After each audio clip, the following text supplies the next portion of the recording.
Rich Thomas Weather Network, brought to you by these fine sponsors. Hear Rich's forecast hourly on these Blue Water Broadcasting radio stations. Hey, good morning, everybody. How you doing on this Friday morning? Happy Friday. It's 7-11. That's a lucky number. It's better than Friday the 13th, right?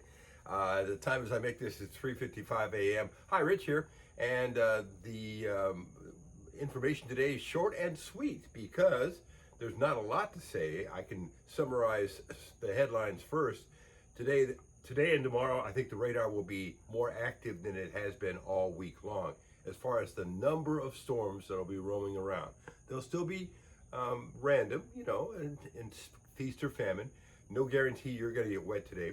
The National Weather Service is using probabilities up to 80% the next couple of days. I think that's unreasonable, and that's highly inflated number.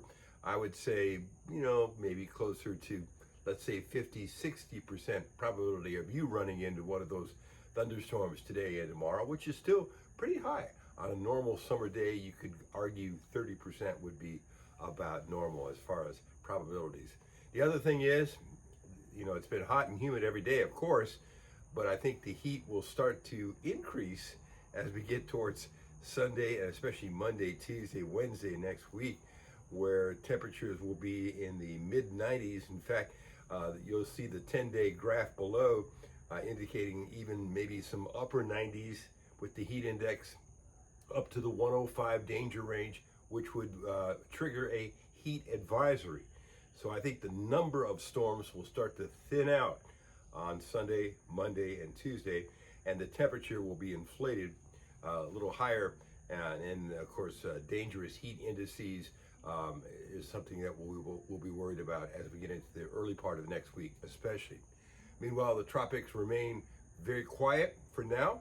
Hostile environment in the tropics, too much wind shear, too much Saharan dust, and other factors that are not conducive to tropical development, which is fine.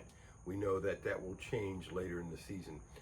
This morning, everything is normal, including live on the radio, 6 to 9 on News Talk 93.1 WACV. By the way, I'm going to talk about lightning in just a second. Also, there'll be another forecast discussion tomorrow morning as far as the blog update. No video until Monday morning because tomorrow is Saturday.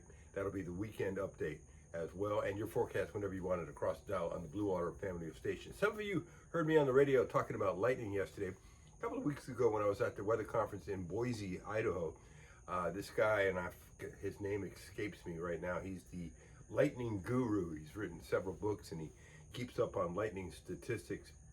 Was talking about, and he had a pie chart on the screen about where lightning deaths are most common. And the beach was certainly one of those places. Fishing in a boat on a lake is certainly high on the list. Golf course, yes. Pool, yes. So those are some of the places that where lightning deaths are most common. And again, I remind you, you could have blue skies above you and be struck and killed by lightning. You could be 10 miles away from the storm. If you are close enough to even hear distant thunder, you are close enough to be struck and killed.